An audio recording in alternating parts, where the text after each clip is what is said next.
আধার card নিয়ে আজকের সব থেকে বড় খবর। হ্যাঁ বন্ধুরা, আপনারা সকলেই জানেন যে ইউআইডিআই এর তরফ থেকে আধার কার্ড সংশোধনী সিস্টেম চালু করা হয়েছে, যেখানে কিন্তু আপনারা মোবাইল নাম্বার চেঞ্জ করতে পারবেন। আপনারা চাইলে নাম সংশোধন করতে পারবেন, জেন্ডার মেল ফিমেল আপনারা চাইলে সংশোধন করতে পারবেন। এছাড়াও কিন্তু আপনারা যাবতীয় কাজ এবার কিন্তু অনলাইনে বাড়ি বসে নিজের মোবাইল থেকে করতে পারবেন। তো অবশ্যই ভিডিওটি আপনারা শুরু থেকে শেষ পর্যন্ত দেখুন। আশা করছি আপনারা খুব সহজে বাড়ি বসে আধার কার্ড সংশোধন করতে পারবেন। তো বন্ধুরা, বিস্তারিত ভিডিওতে যাব তার আগে আপনাদের কাছে ছোট্ট রিকোয়েস্ট, যদি আপনারা আমাদের এই চ্যানেলে নতুন এসে থাকেন অবশ্যই চ্যানেলটি সাবস্ক্রাইব করে রাখবেন এবং পাশে থাকা বেল আইকনটি অল করে দেবেন, যাতে যখনই আমরা নতুন নতুন ভিডিও আপলোড করব আপনারা সবার আগে দেখতে পাবেন। তো বন্ধুরা, তাহলে চলুন বেশি কথা না বাড়িয়ে আজকের ভিডিওটি শুরু করি। Welcome back. তো বন্ধুরা, আধার কার্ড সংশোধন করার জন্য আমি একটি লিঙ্ক ডিসক্রিপশনে দিয়ে দেবো। এই লিঙ্কে ক্লিক করলে আপনার সামনে এরকম কিছু অপশন চলে আসবে। তো এখান থেকে আপনারা দেখতে পাচ্ছেন অনেকগুলো অপশন রয়েছে। এখানে দেখুন আধার আপডেট যখনই আপনারা সিলেক্ট করবেন, এখানে দেখুন আপনার প্রথমে মোবাইল নাম্বারটি কিন্তু চাইছে, মোবাইল নাম্বার দিয়ে দেবেন। মোবাইল নাম্বার দিয়ে দেওয়ার পর এখানে দেখুন মোবাইল নাম্বার দিয়ে দেওয়ার পর ক্যাপচাটা বসিয়ে দেবেন। ক্যাপচা বসিয়ে দেওয়ার পর জেনারেট ওটিপিতে ক্লিক করবেন। তো বন্ধুরা, জেনারেট ওটিপিতে যখনই ক্লিক করবেন আপনাদের সামনে কিন্তু এরকম একটি ইন্টারফেস ওপেন হবে।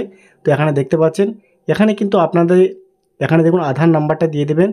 নেম অন আধার, মানে আপনার আধার কার্ডে যে নাম্বারটি রয়েছে আধার কার্ডের নাম্বারটি এখানে এন্ট্রি করবেন। তারপরে নিচেতে আপনারা দেখতে পাবেন ডেট অফ বার্থ। তো অবশ্যই কিন্তু আপনার day month and year select করতে হবে। তারপরে এখান থেকে আপনার স্টেট সিলেক্ট করতে হবে, আপনি কোন রাজ্য থেকে সংশোধন করতে চাইছেন সে রাজ্যটা সিলেক্ট করবেন।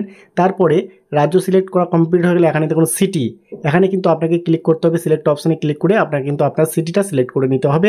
তো এখানে আমার সিটি আমি সিলেক্ট করে নিচ্ছি আপনাদের দেখানোর জন্য। এরপর এখানে দেখুন আধার সেবা কেন্দ্র। তো এখানে কিন্তু আপনার আধার সেবা কেন্দ্রটি সিলেক্ট করতে হবে, তারপরে নেক্সটে ক্লিক করতে হবে। তো বন্ধুরা, নেক্সটে ক্লিক করার সঙ্গে সঙ্গে এখানে দেখুন select field to be update. এখানে name, gender, new mobile number, email address, এখানে ডেট অফ বার্থ, বায়োমেট্রিক কিংবা ফটো আপনারা সব কাজ করতে পারবেন। যদি আপনারা মোবাইল নাম্বার লিঙ্ক করতে চান তাহলে নিউ মোবাইল নাম্বারে আপনাকে রাইট চিহ্ন দিতে হবে। তারপরে নিউ মোবাইল নাম্বারটা আপনাকে এখানে এই পেন্সিল আইকনটি রয়েছে, এখানে ক্লিক করে আপনার কিন্তু নতুন মোবাইল নাম্বারটা দিয়ে দিতে হবে। ঠিক আছে?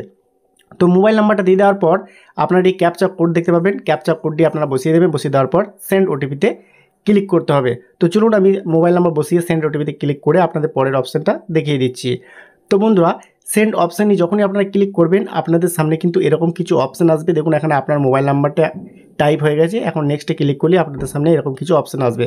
এখানে দেখুন select appointment date and time, এখানে আপনারা একটি তারিখ সিলেক্ট করতে হবে। দেখুন এখানে অনেক তারিখ কিন্তু আপনারা অ্যাভেলেবেল পেয়ে যাবেন। তো দেখতে পাচ্ছেন এখানে আপনারা দেখতে পাচ্ছেন সমস্ত তারিখ দেখতে পাবেন। আপনার পছন্দের মতো একটি তারিখ আপনারা এখানে সিলেক্ট করবেন। সিলেক্ট করে নেওয়ার পর নেক্সটে ক্লিক করবেন। নেক্সটে ক্লিক করলে আপনারা একবার আবেদনটি দেখতে পাবেন। দেখুন এখানে অ্যাপয়েন্টমেন্ট টাইপ, এখানে আধার সেবা কেন্দ্র, ভেরিফিকেশন টাইপ, এখানে দেখুন টাইম স্লট, অ্যাপ্লিকেশন ডেট সব দেখতে পাবেন। তো নেক্সটে ক্লিক করলে আপনাদের সামনে এরকম অপশান আসবে, ওকে করে দেবেন। ওকে করলেই আপনাদের সামনে একটু লোডিং নেবে। তো লোডিং নেওয়ার পরই আপনার কিন্তু আবেদনটি সাকসেসফুলি হয়ে যাবে। এরপর আপনার যে নিকটবর্তী আধার সেন্টার কেন্দ্র রয়েছে সেখানে গিয়ে আপনারা সবার আগে কিন্তু এই আধার আপডেট করে নিতে পারবেন, কোনো লাইন দাঁড়াতে হবে না।